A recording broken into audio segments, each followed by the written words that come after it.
Welcome sa aking YouTube channel Kwentong Buhay. Narito na naman ang ating kwento kababalaghan. Bago ang lahat, huwag kalimutan mag-like, share, subscribe, comments, at huwag kalimutan pindutin ang notification bell. Salamat. Taw-taw, ang aninong nangunguha. Sa gitna ng kagubatan sa bayan ng San Roque, may isang lugar na iniiwasan ng lahat, ang masukal na bahagi ng gubat na tinatawag ng mga matatanda bilang ang bunganga ng dilim.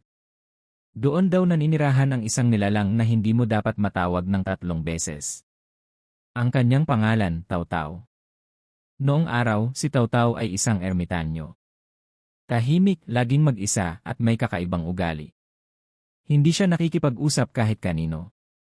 Laging nakasuot ng kupas na itim at may dalang kahoy na baston na may ukit ng mga kakaibang simbolo. Wala siyang pamilya.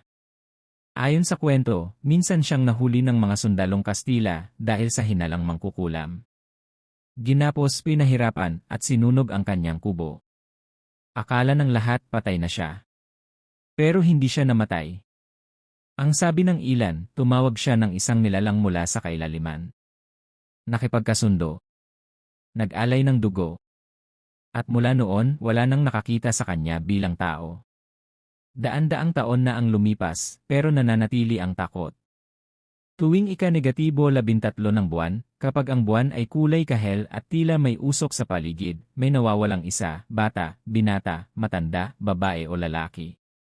Walang pinipili. Basta marinig mo ang bulong na taw-taw, may kasunod na pagkalos ng dahon, paghuni ng mga uwak, at lamig na parang may humihila sa kaluluwa mo paatras.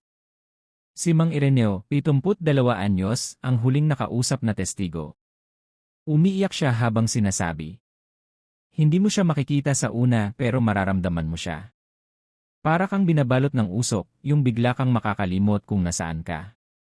Tapos may mapapansin kang mata sa likod ng mga dahon. Hindi basta pula. Yung tipong mata ng galit na kaluluwa. At pag nagsimula na siyang magbilang ng taw-taw-taw, ibig sabihin, pangatlo ka na sa listahan. May gumagawa ng ritual kada taon para ilayo si taw-taw. Nagsasakripisyo ng manok, minsan kambing, minsan hindi hayop. Pero minsan, hindi sapat ang alay. Kasi ang gusto ni taw-taw ay kaluluwa. Si Ana, isang batang nawawala noong 1 taon, nakita ulit pero hindi na siya bata. Nakita siya ng mga bantay gubat, nakatayo sa gitna ng kagubatan, nakaputi, nakangiti, pero walang mata. Tinanong siya ng isa. Iha, anong pangalan mo? Ang sagot lang niya sabay kindat. Ako si Taw-taw. At saka siya naglaho sa harap nila, iniwan lang ang maliliit na yapak sa putik at isang basag na laruan. Mula noon, may panibagong panuntunan ang mga taga San Roque, kapag may narinig kang Taw-taw, huwag kang kikibo. Huwag kang gagalaw. At higit sa lahat, huwag mong ulitin yan si pangalan niya. Dahil sa oras na sambitin mo ito ng 3 beses siya mismo ang lalapit sa iyo.